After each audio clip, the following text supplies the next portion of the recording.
The fall of 2021, my family and I had just packed our house. And we loaded up a moving truck and sent it ahead.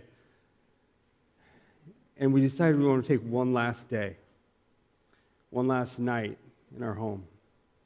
And we slept on air mattresses on the floor. And we woke up the next morning, we packed those air mattresses up. And we packed the last pieces into my parents' RV and into our truck.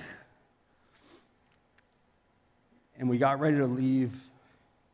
And I decided I needed one last look. And I walked up the stairways to the house, and I opened the front door. And I came face to face with our fireplace.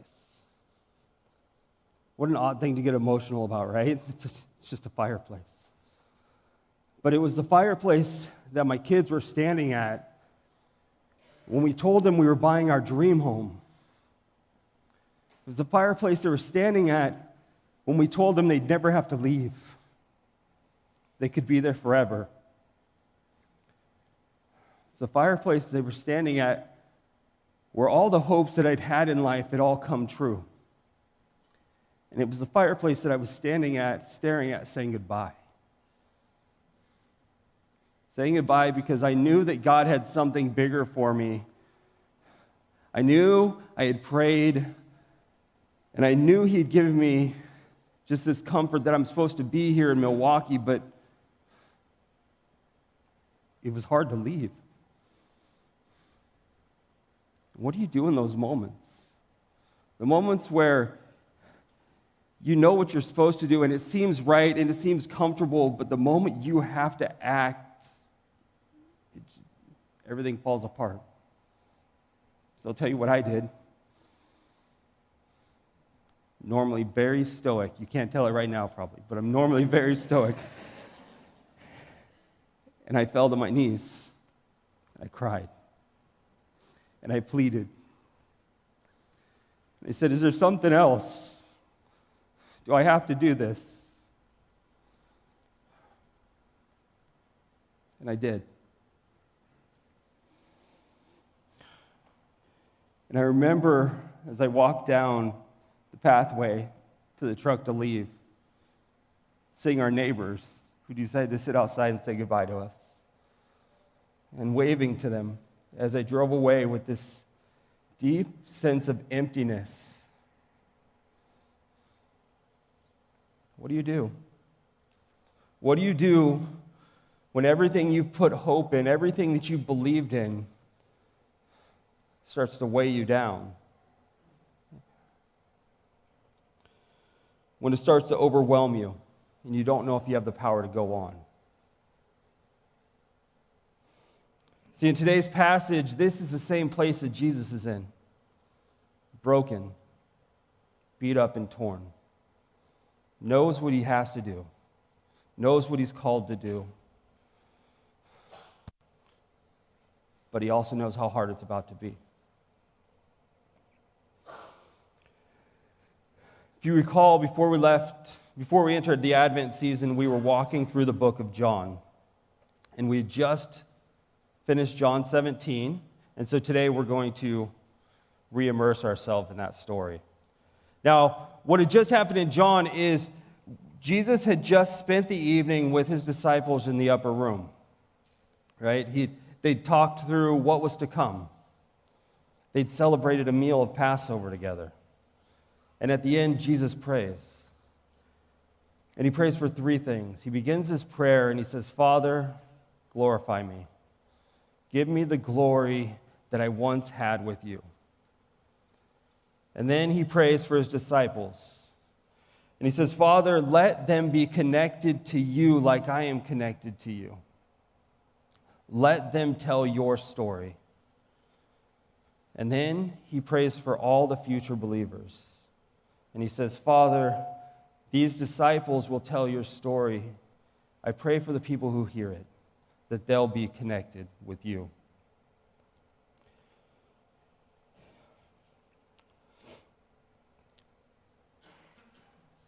And after finishing that prayer, John starts chapter 18 like this. When he finished praying, Jesus left with his disciples and crossed the Kidron Valley. On the other side was a garden, and he and his disciples went into it.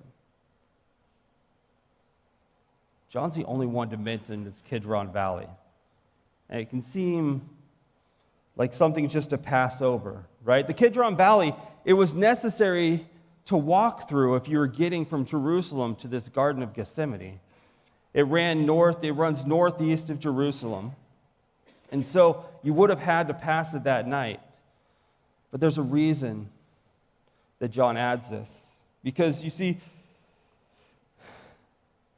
this valley wasn't any other valley.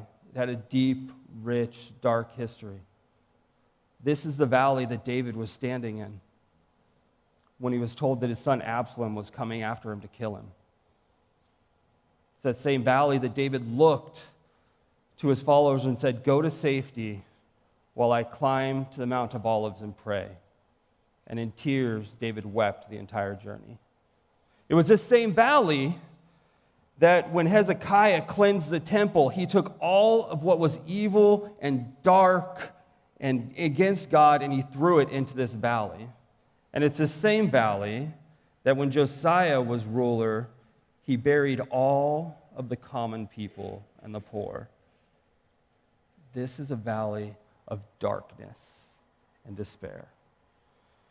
And as Jesus is walking through this valley on his way to the Garden of Gethsemane, he is feeling the weight of all the death, all the darkness, all the hurt that has come through this valley. And as he gets to this valley, what we learn in the other three Gospels is that Jesus was so much hurting that he turned to Peter, he turned to John, he turned to James, he said, "Follow me up to the Mount of Olives because I'm in agony and I need to pray." And in this prayer,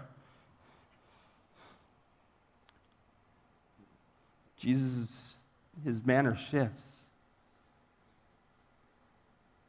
He prays and he says, "God, if there's any way to take this from me, take it. This cup that you asked me to bear, can you take it? I can't do it anymore. It's just too hard. If there's any way to take the sacrifice that you've asked me to do and give it somewhere else, can you find a ram in a thicket?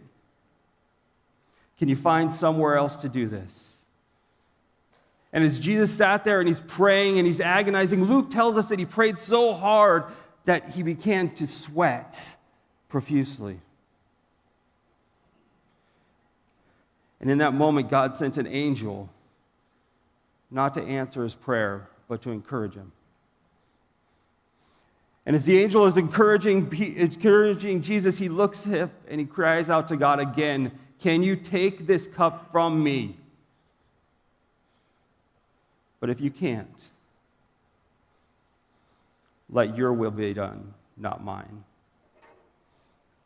See, this is the Jesus that was entering the Garden of Gethsemane that night. Not a Jesus feeling safe and secure. Not a Jesus who was happy and joyful, but one who was beaten, one who was hurting, one who knew what was about to be asked of him. And this is the Jesus that John tells us in verse 2 came face to face with his accusers. He says, "Now Judas, who betrayed him, knew the place because Jesus had often met them there. So Judas came to the garden, guiding a detachment of soldiers and some officials from the chief priests and the Pharisees. They were carrying torches, lanterns, and weapons." Kind of an interesting description of a group of people to come arrest a guy whose only accusation against him is blasphemy. Only accusation against him is he's called himself God. So we're going to bring what amounts to hundreds of troops with swords and lanterns and torches. Sounds maybe like Judas knew what he was getting into. See, here Jesus moments ago was fervently pleading to God for any other way. He's crying out, "Take this cup from me." And here he is standing and facing his accusers. He doesn't retreat back up the mountain. He doesn't cry out to God in disgust, which, in all honesty, that would have been probably my first choice. Like, God, I prayed, I asked that you take this from me, and now you're making me face it head on. But what's he do? He walks into this moment with a posture of surrender, not out of weakness, not out of despair. He steps out, acknowledging that God has answered his prayers, not by taking away, but by providing him strength to proceed. And coming down the mountain into the olive-groved Garden of Gethsemane, Jesus responds to the tension, to the turmoil within him by surrendering. And we see him surrender in three ways. The first we see him surrender is with his identity. See, John tells us that Jesus, knowing that all was going to happen to him, went out and asked them. He said, "Who are you looking for?" "Jesus of Nazareth," they replied. "I am he," said Jesus, as Judas the traitor was standing there with them. When Jesus said, "I am he," they drew back and fell to the ground. I am he. Now, this phrase has come up multiple times in the book of John, right? We see Jesus said, "I am the bread of life. I am the light of the world. I am the door. I am the good shepherd. I am the resurrection and the life. I am the way and the life. I am the vine." Right? This is this theme that John brings out. Each time Jesus has said this, though, we've seen a counteraction from the people he said it to. Either they argue with him, or they chastise him. In John 10, they tried to arrest him, and Jesus got away. But here we see something a little bit different. Jesus cries out, "I am he," which, right, is the equivalent of "I am God." You want to accuse me of being God? Let me stand right out and tell you that's who I am. And what do these people do? Hundreds of soldiers fall. So I'm a big movie guy. So in my mind, I'm always like, I read stories, I see things like I see movies play out. Right here, The Matrix, right? Like the dramatic scene in The Matrix where Neo's knocked to the ground and all of a sudden everything pauses for a moment. He stands up and he does this. And he starts to realize, wait, I'm the one. And you've got all these agents shooting at him. And right, famous scene, his hand goes out and the bullets stop and he grabs one. He just looks at it, drops them. What do the agents do at that moment?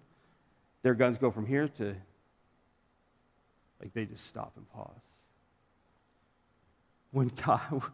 When Christ announced his authority, when he took full reign of himself, when God answered his prayer that his grace be reestablished, everyone took notice. So here's Jesus moments ago fervently pleading for God for any way around his destiny. And here he is standing now, taking his destiny head on. Jesus surrendered completely to who he was. There's not just words are being spoken, it's the authority in which he's saying it. He's creating chaos among the people. There's no second guessing who he is or cloaking it behind his human physique anymore. In this moment, Jesus shows a piece of his glory. The same glory that he had prayed would be restored. And unlike the previous encounters, Jesus doesn't attempt to go away or challenge his accusers any further. This time, he finally came through to fulfill his calling and show the world who he was. And beyond surrendering to his identity, the next thing we see Jesus do is he surrenders in order to save his disciples. Beginning in verse 7, John writes, "And again, Jesus asked them." You guys find that funny? Like, they've already answered the question. Jesus is like, "Hey, while you're on the ground, got another question for you. Who is it that you want? Like, are you really sure you know what you're doing here?" And they reply, "Jesus of Nazareth." And Jesus answered, "I told you that I am he. If you are looking for me, then let these men go." This happened so that the words he had spoken would be fulfilled. "I have not lost one of those you gave me." See, Jesus knew the legal arguments that were associated here. If you were coming after somebody in this time, you had to outline all the people you were coming to arrest. So, the answer to that question, if they were coming to arrest all the disciples, well, I'm here for Jesus of Nazareth, I'm after Peter and Paul and James and John and Bartholomew, and right? He would have named all of them. Jesus knew what he was doing. By asking him and saying, "Hey, who are you after?" He's going, "Hey, the only one you can take here is me. The only one that's done anything wrong here is me."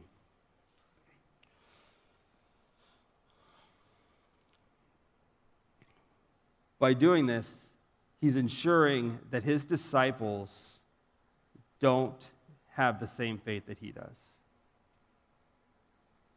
See, in Jesus' prayer in chapter 17, he had prayed for that. He had said, "Father, all that you gave me, I haven't lost any of them except for the one." And he said, "Protect them. Protect them so that they may bring people to you." Now, Peter, like the rest of us, decided he didn't need Jesus' protection. He was going to take things into his own hands. So, verse 10, "Then Simon Peter, who had a sword, drew it and stuck the high priest's servant, cutting off his right ear. The servant's name was Malchus. And Jesus commanded Peter, 'Put your sword away. Shall I not drink the cup my Father has given me?'" You ever felt like Peter? You're like, "I know God's got this, but I can do this too."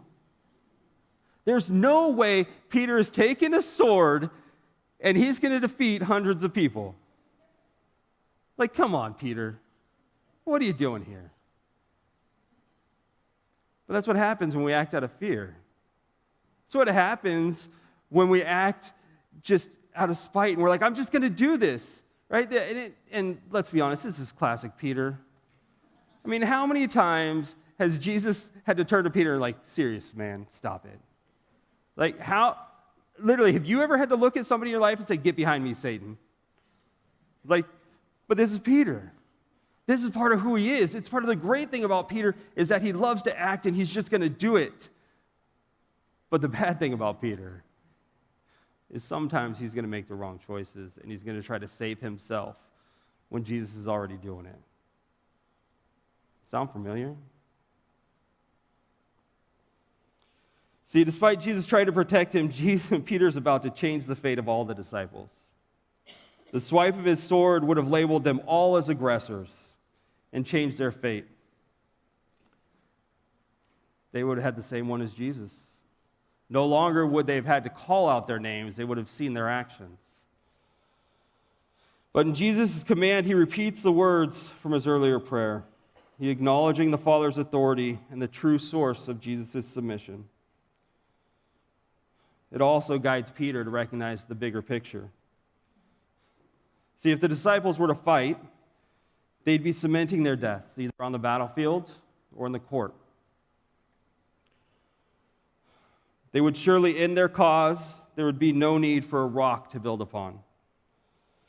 There would become a time for each of these disciples when they're going to be called to make that choice, whether they're going to surrender or fight. And Jesus, in this moment, is teaching them the art of surrender and the power that it has.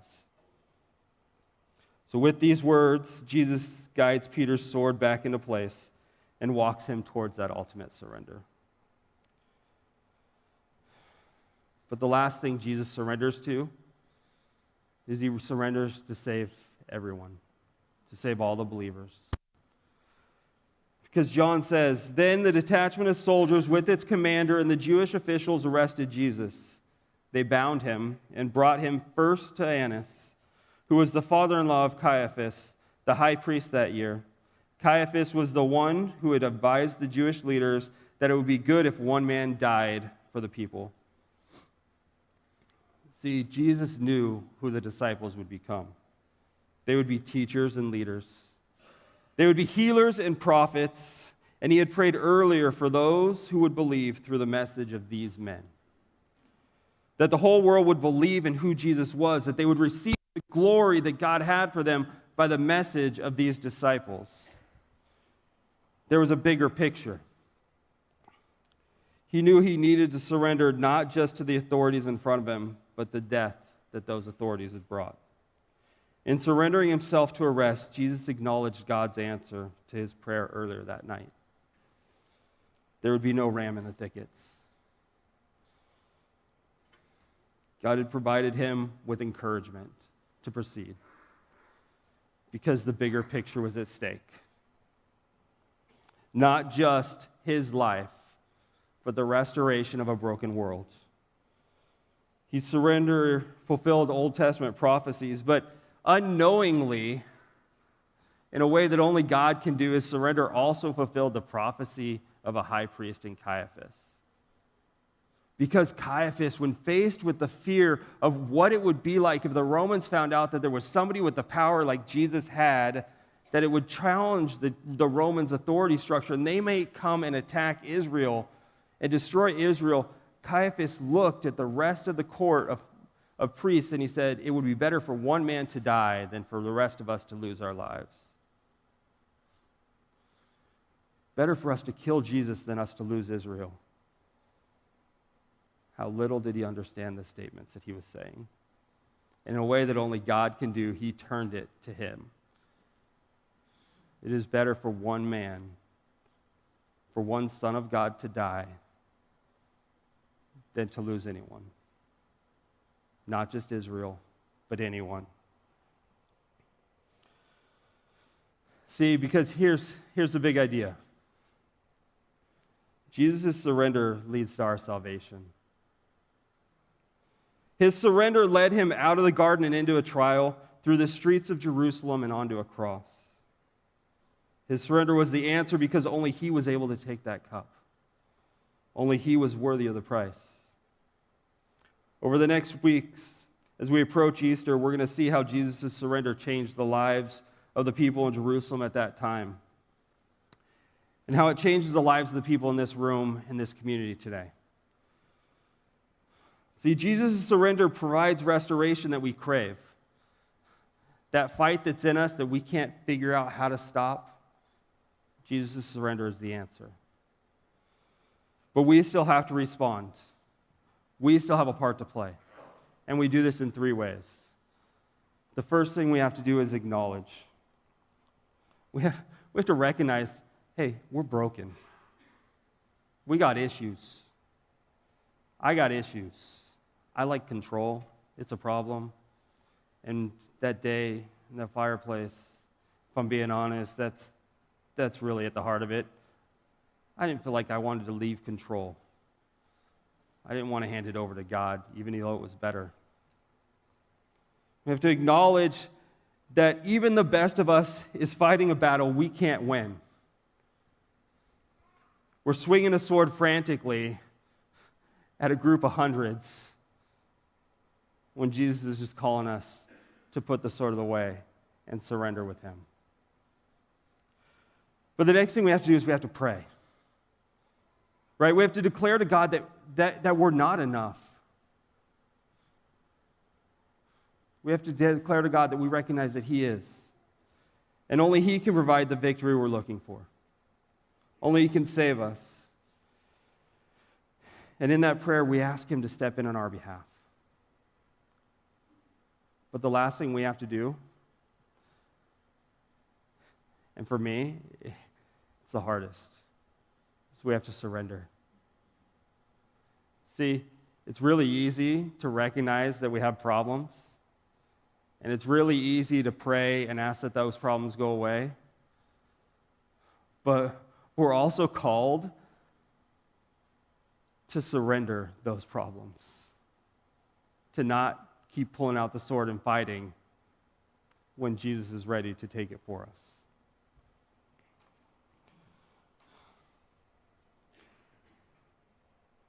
And we're called to do this continually. Because if you're like me, always battling something, always walking around with one hand on the sword, you're praying and acknowledging that you're not enough, but then you turn around and try to do it on your own. And as we head into the Lenten season, maybe there's no better time to ask these questions to ourselves. To ask the question, what is it that you're holding on to, and why? Where are you looking for comfort instead of receiving peace? And as we close today, we're going to move to a time of prayer and reflection. I'm just going to leave for each of you to sit as the band plays behind me. Sit in prayer and acknowledgement. What are you holding on to? What does Jesus want you to surrender? And I'll come back up here after a couple minutes and close us out.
Father,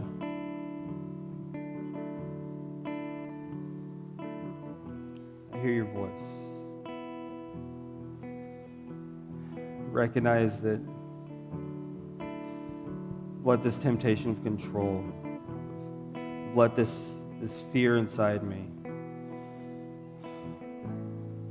keep answering for me when you provided the answer I need. Forgive me for trying to do these things on my own. I know your ways are so much better. And I surrender to you. Thank you for sending the Spirit to draw me closer, to provide encouragement. Because if anyone knows, you do, that I need it. I felt you tugging at me. And today I'm laying down my plans, my desires, myself. I'm walking with open hands and open arms, allowing your surrender to be my answer. Your will be done, Lord, in my life. Father, I just pray over this congregation Father, what a beautiful thing it is to understand that you've put in the work, but how hard it is to live that out. And I pray that you can place that on our hearts today. Pray that you can let us to understand that your surrender is the greatest act. Lord, pray thank you for that. Pray thank you, Jesus, that in your human angst, in your human frustration, in your hurt, your glory shone through your surrender to the Father's will. And I pray, Lord, that we can show your glory to the world in our surrender. Pray these things in your name. Amen.